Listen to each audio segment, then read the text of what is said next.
All right. Hello. I see you coming. I see you coming. Hello, everybody.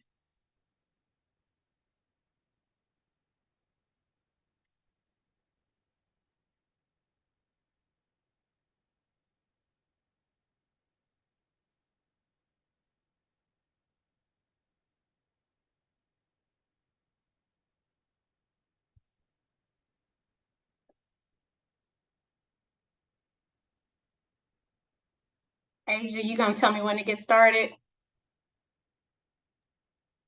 I'll leave it up to you. Maybe want to wait another minute or so for some stragglers to roll in. Sounds good. Thank you. hmm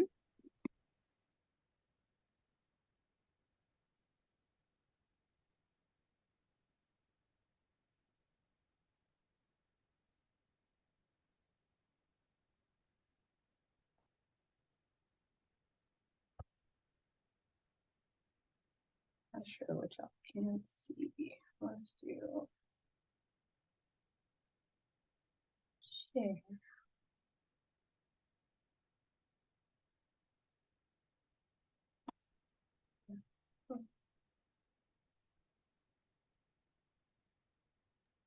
Beautiful. I think we're ready to get started. Okay, perfect. Thank you. So hello, everybody. Thank you so much for taking out a few minutes to join the webinar today. For those who don't know me, I'm Adrienne Guillory. I am the COO of Usability Sciences down here in Dallas, Texas. I'm also one of the co-chairs for UXPA and program manager for a group out here called Dallas Black UX. So as you can tell, I'm all about this profession and helping to grow people, okay? I'm gonna go off camera here in just a second, but I just wanted to have my face on here so I can say hi.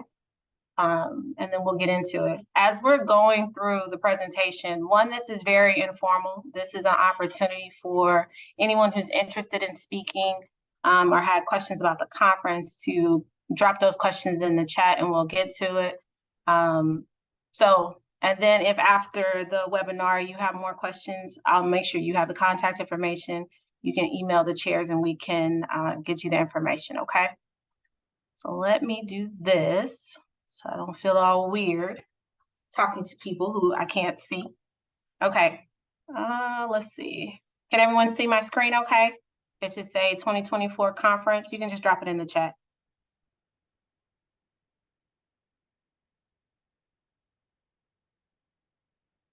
Got it. Thank you. Okay. So for those who don't know, the 2024 UXPA International Conference chairs this year will be Jana, Jen, and myself. You have three. We wanted to be able to, one, kind of share the responsibilities. There are a lot. And then also get to kind of micromanage some of the processes, which is evident in this talk alone.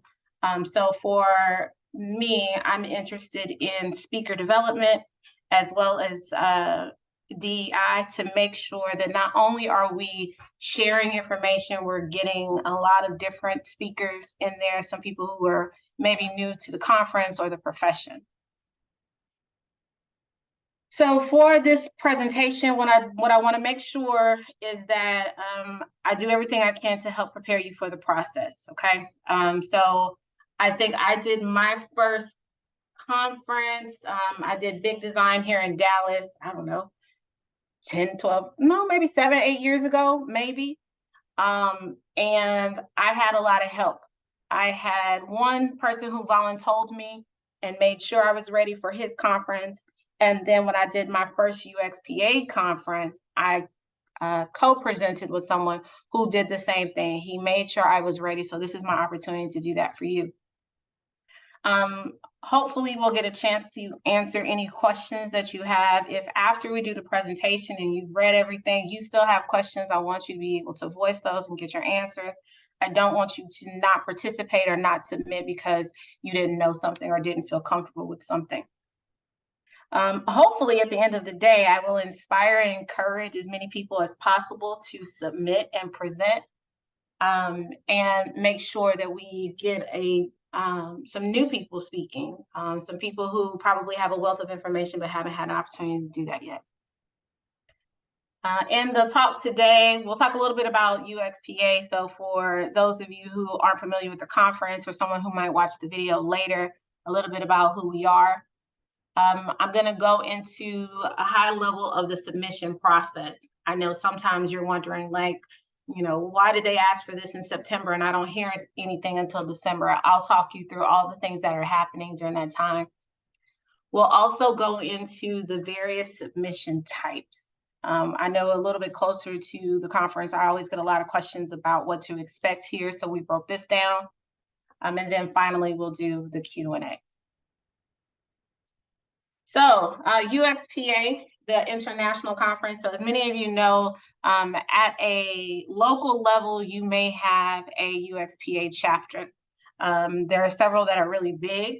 I know Seattle has one, Boston has one, and they have very big chapters.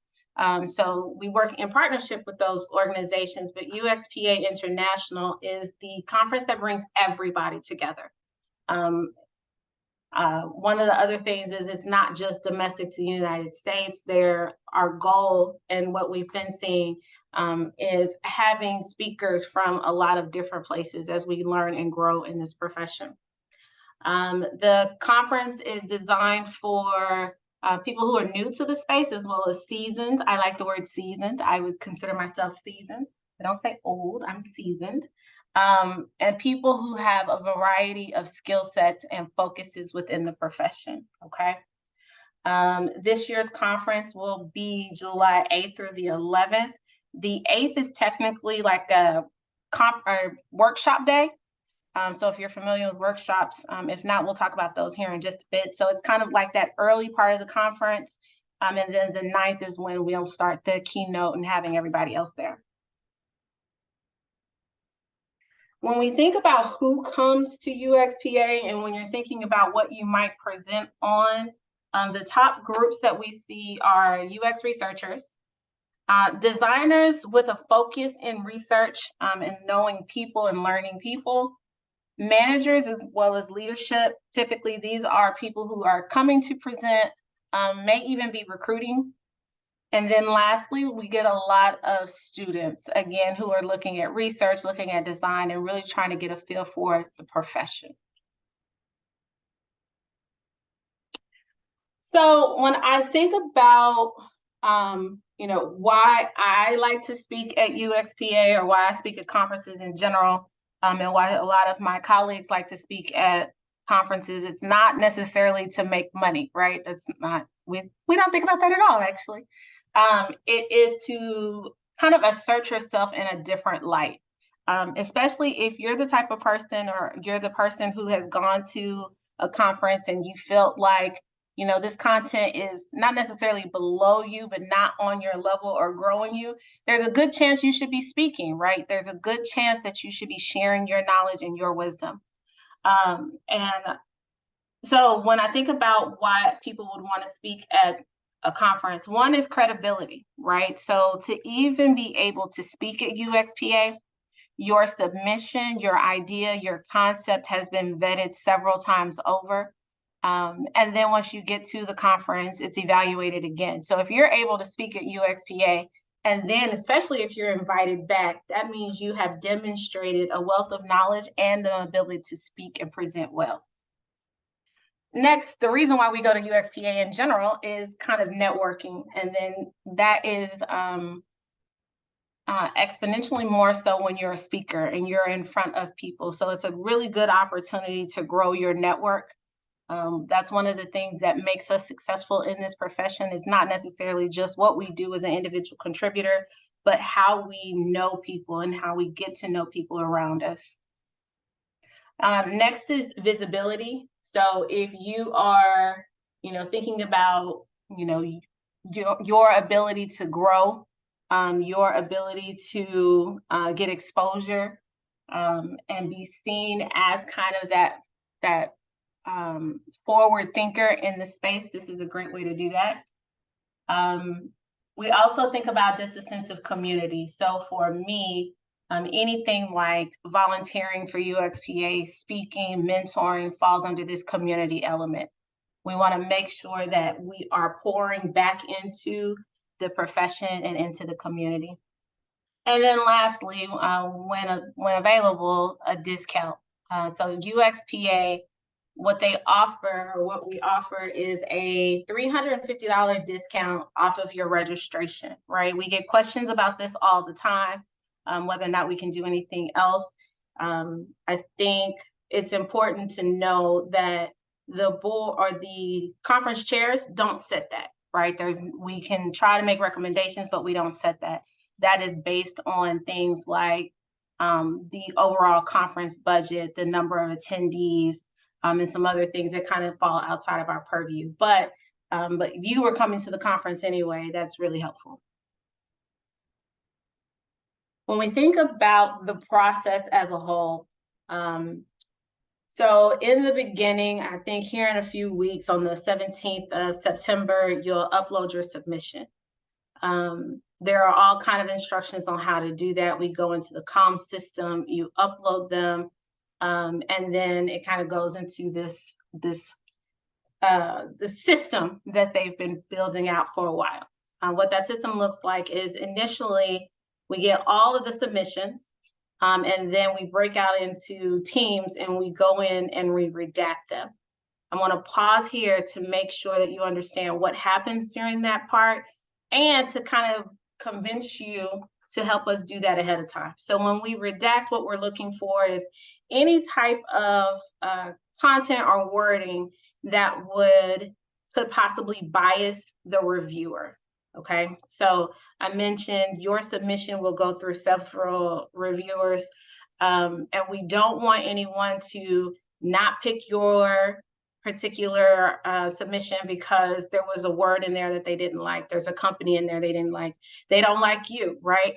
On the other end of the spectrum, we don't want people to pick people just because they love the company or they like that person. So we try to redact all of the information that might provide bias. Ways that you can help us with that is when you write your submission, and all of those notes will be in comms.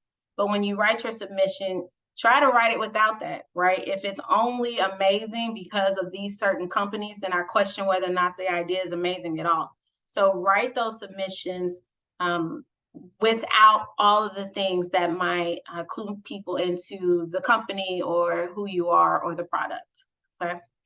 You will have the opportunity to share that information when you get into the presentation, but it's not needed for the reviewing step of the process. After we redact these, then we go into the reviewing stage. In the reviewing stage, and I forget the number, but it's a lot, you may have 8, 10, 12 of us who go through each of the submissions. Your submission will be read 8, 10, 12 times, however many it is, to look for, how do people rate this talk? They're looking at things like how interested someone might be in the talk. They're looking to see, did you as the submitter rate it appropriately for skill level, experience, and then ultimately give their recommendation as to whether or not they would submit this talk, okay? The reason we do several of those is, one, like I said, we don't want to have bias. We don't want that to be part of our process. And then two, we want to make sure that we really vet these ideas out, because our job is to provide next level content. So after we go through all of the submissions, we come back as a conference team and we start to make selections. That again is a very kind of complex process. We have people who make recommendations here. We have different people who make recommendations from a slightly different perspective. And then after that, we make final decisions as to who's going to speak and who's not, okay? Of course, I went happy path with my illustration. So let's say your talk is selected. Somewhere between December and January, you're notified that your talk was accepted. Just so you know, sometimes your talk is accepted, but we as a team have made some recommendations on things you could do to make it better or to clean up the idea. And if that is the case, then you have a certain amount of time to get those changes back to us to be officially accepted, okay? After that time, so we're now in like January, February timeframe. This, I think, is the part that we don't really talk a whole lot about. which is it's up to you during this break in time to really prepare for the conference. And by that, I mean, start working on your slides if they don't already exist. Start thinking about how you're going to present. Start practicing presenting. Here in Dallas locally, there are organizations, Ladies at UX is one of them, that if you're getting ready for a conference, they'll let you present at their meeting. So you have the opportunity to present in front of an audience and get some feedback. At Usability Sciences, we talk amongst each other and got feedback. So I really, really, really encourage you to spend that time between January and the conference getting very comfortable with your content. If you're doing something like a workshop, then you want to make sure you have all the materials and you've practiced timing. Really spend a lot of time getting ready so that it goes the way you want it to go. The review process.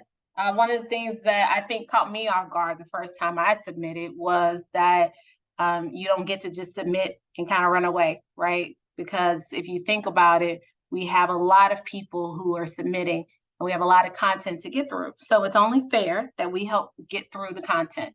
So if you do submit, you're allowed to do multiple submissions. So for instance, myself, I think I submitted 2 or 3 ideas. And because I submitted 2 or 3 ideas, I got to do 2 or 3 times the reviews. That's okay with me because it gives me the opportunity to read what others are presenting, what other people are thinking about. And then if nothing else, it expands my knowledge and awareness of the profession in general. So I typically come away from that experience thinking about how I can incorporate some of the ideas or the concepts into my work, as well as, questions I might have for this person later. So it's really an opportunity to grow and learn. It just takes a little time. I'm not gonna lie to you, it just takes a little time. Typically, I block off a few hours for this, but it goes relatively smoothly. Okay, so now we'll look at submission types, okay? So we have broken this down into, I call them categories, the conference, we call them tracks, okay? And then within each of these tracks, you have a variety of topics that you can speak to. Career development is obviously how do you get better at your job, right? It could also be if you're learning UX or learning research, the things that you need to do to get ready. Emerging technology is anything that falls into the space of a new tool or all of the things that we're learning right now about generative AI and any of the different interfaces we may be using to test with or on. All of that falls under emerging technology. Tools and techniques also kind of falls into the things that you're using to get your job done. Okay. Next would be UX strategy. So outside of individual contributor level, what are those things that you're doing to connect organizations? Where do we see this role, this profession going in the future? Last year, I think we had strategy and leadership grouped together. This year, we pulled it out because we know that there is a need for more content specifically for persons who have been in this space for a long time or managing, running organizations, managing people. And then lastly here, diversity, equity, and inclusion. So things that speak to how are you testing? How are you conducting research with, for, how are you incorporating different people, different ideas, different concepts into your work, okay? So those are all the things that you could speak on. After that, we broke it down a little bit further. One of the questions we get often is, where is design in those tracks? Where is content in those tracks? And how we think about it is you may have these bigger kind of categories, but you can break this down in a variety of ways. I like to think of it as perspectives. So your perspective on any of these tracks might fall into content. It might fall into design ops. It might fall into design in general, as well as some other things that we probably haven't thought about yet. We're waiting for you to give us other ideas and other concepts here. But when you think about it, it's here's the broader category, here's the track within that, here's my perspective on that thing. I think when you go into comms today, this discipline piece is optional. But if you are like one of those people who's really concerned about whether or not or how content shows up at the strategy, I highly encourage you to use this option. Next, there are a couple of different options, okay? When it comes to how you might speak at the conference.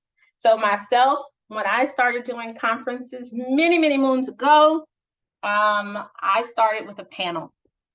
Panels are kind of cool because it doesn't require you to necessarily prepare a whole lot of information. You just need to have a perspective. You need to have talking points and a cohesiveness, right? Which you can get to as a group, which is a lot of fun. So that's one. You can do a panel. Typically, panels last about an hour. I've seen people do these as like 45 minutes, kind of a Q&A with the panelists, and then they open it up to the larger organization for like, or the larger audience for like 15 minutes. Similar setup I've seen with the 60-minute talks. The difference between the two is the talk may be one or two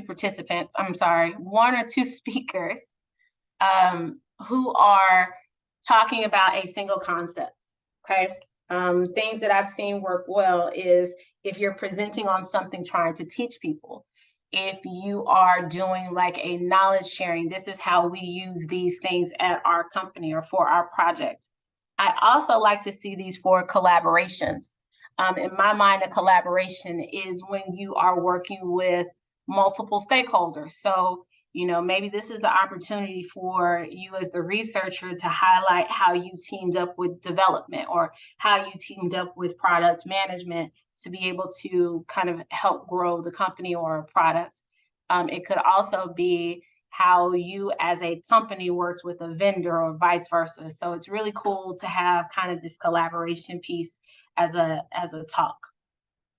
The third option here is a 4-hour course. It's a half day. We typically schedule those on the very first day of that conference. So in this case, it would be July 8th. But you have more time with your audience. For this one, your audience or your students or whatever word we want to use, your registrants, they pay specifically to come to this talk, okay? So over their registration, they've paid whatever the cost is specifically because they want the content that you're sharing. Because of that and because of the level of complexity we would expect for a workshop, you are also compensated for putting together these courses.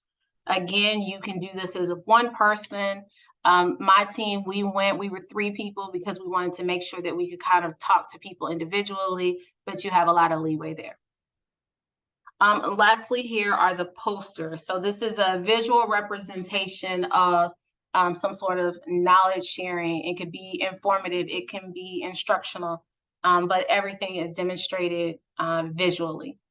I did put here that for your posters, you can submit a poster, you can present a poster more or less, but you don't actually have to be there. So if you want to send your poster, but not actually be there to present it, that's fine. But you still get to consider yourself a conference speaker. All right, so when it comes to things that you can present on, okay?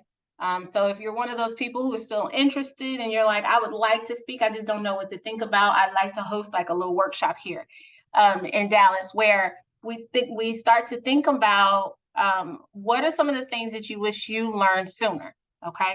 So for instance, I'm doing this webinar today because here are some things that I wish I had the opportunity to learn. I wish other people had the opportunity to learn. So I'm sharing these ideas or concepts with you. Next, you could present on things that are impactful for your role. Okay.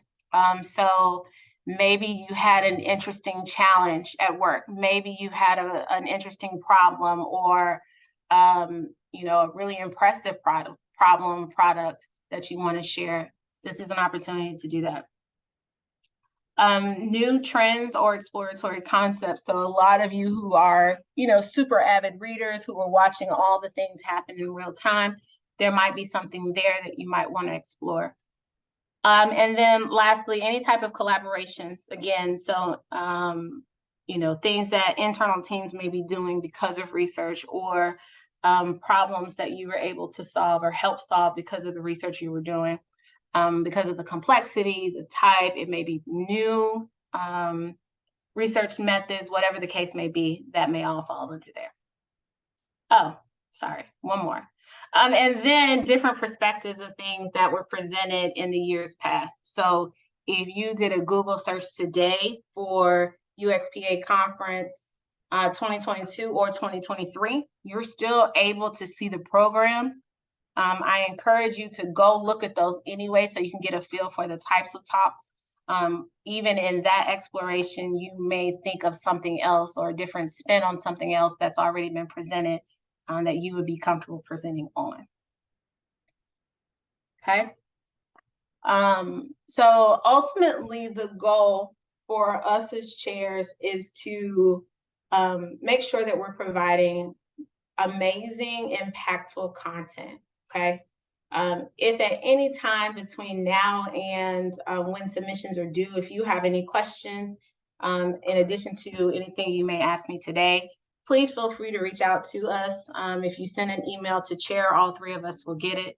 And we can either, answer your question directly. I also don't mind jumping on a call and kind of talking through things with you. Okay. So with that, I will open the floor to any questions you may have.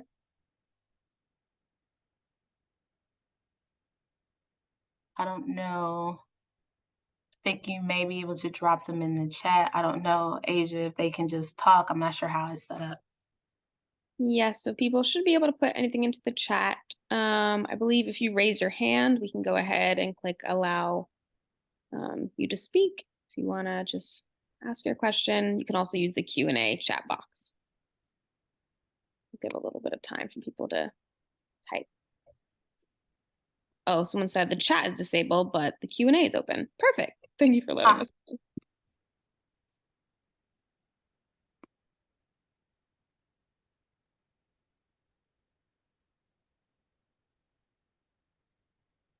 Okay, so the question here is how long is the proposal? So it really is, I don't remember if there's a limit to the number of words you can use. I've seen some really long ones. You have the option of typing them into the text fields in comms. You also have the option of uploading them.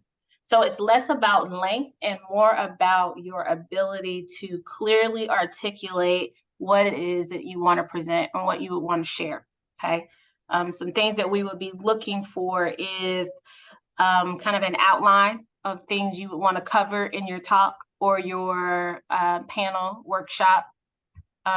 Any type of interesting perspective that you may share or want to cover.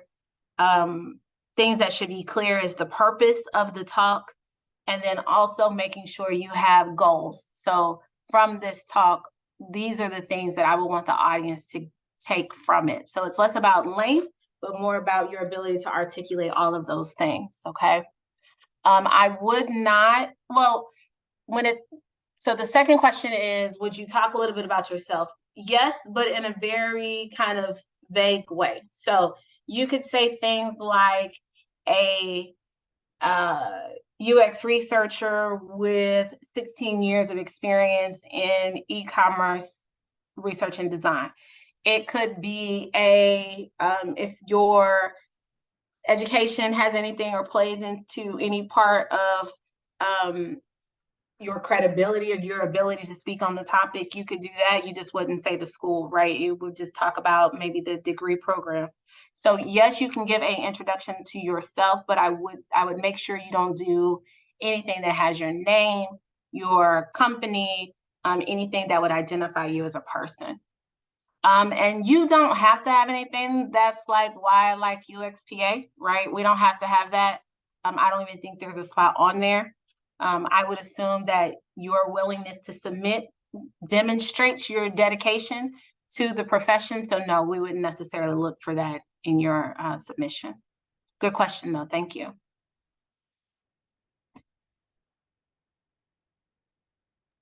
Any other questions? Absolutely. There any, oh, there's another one. Interesting.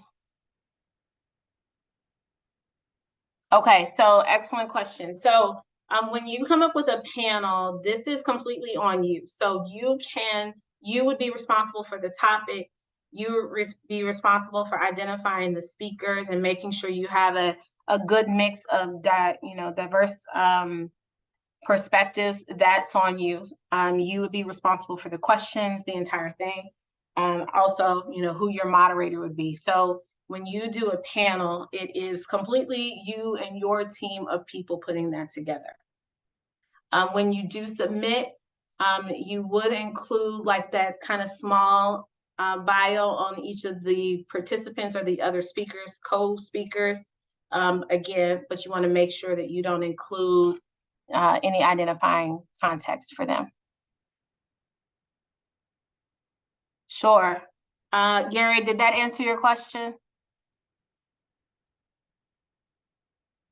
Okay, so moving on to the next one is, are there examples of goals that you would want the audience to take away? Yes, absolutely. So things like we would want to encourage the use of this technology. We would want to educate the audience on these perspectives. We would want to inspire audience members to do these things. Those would be the type of goals I would expect to see, specifically around impact, right? I like to think of it when I do my talks is based on this presentation, what do I want them to go do?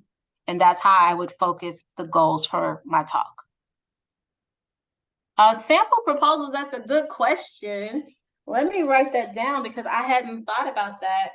I will see if there is such a thing. If not, then I'll get with you and I can show you one of the ones that I've done in the past, okay? Let me do this while I'm thinking about it. Oh, you could just email me at the chair email if you want to follow up, but that's a really good question.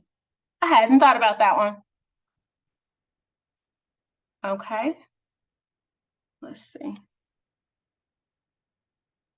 Okay, perfect. So looking at the list of participants, have any of you been speakers before? I see two that have. Has anybody else been a speaker at the conference before?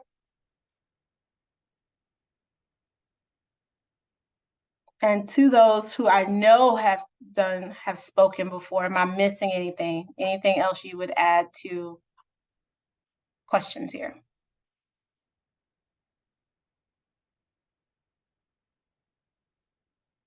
No?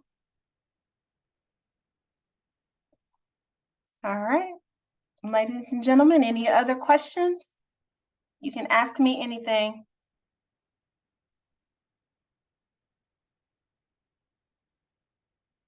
Okay.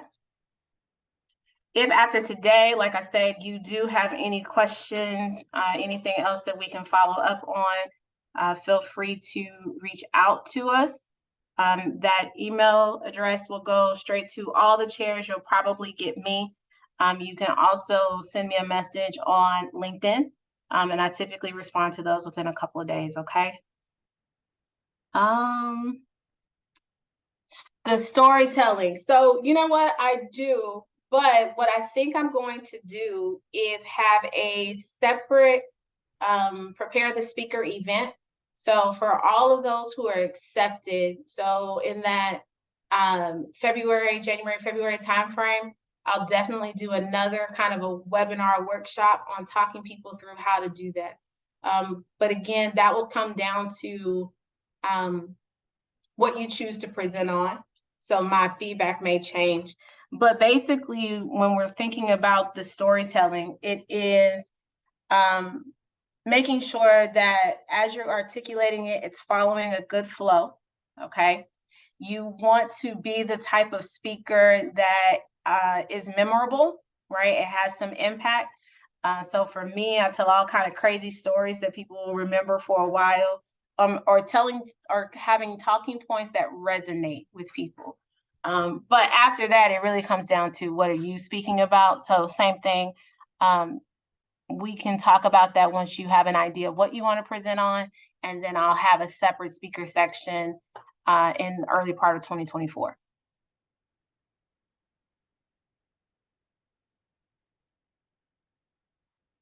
Okay, but your questions just kind of affirms what I was already thinking. Yes, we need to go ahead and make sure we have a part just on that.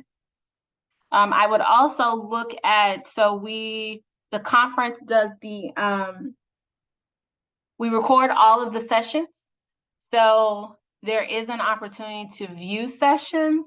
I think you have to pay for them, but it still might be a good opportunity to kind of get a feel for the things that we saw. There may even be some that are online. We'll have to find out. That will also be really good examples of what storytelling might look like for a presentation. Your flow would be very different for, something like a workshop or a panel, though. All right, what else? Anything else? Okay.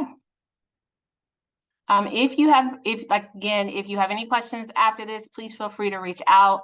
I think we plan on having some sort of a FAQ document that we put up here shortly, that will also go into some other questions that we get. Otherwise, I look forward to reading your submissions, okay? Everybody have a great evening and a safe holiday weekend. Thank you. Thank you so much, Adrienne. Thanks for joining all. Bye. Bye, y'all.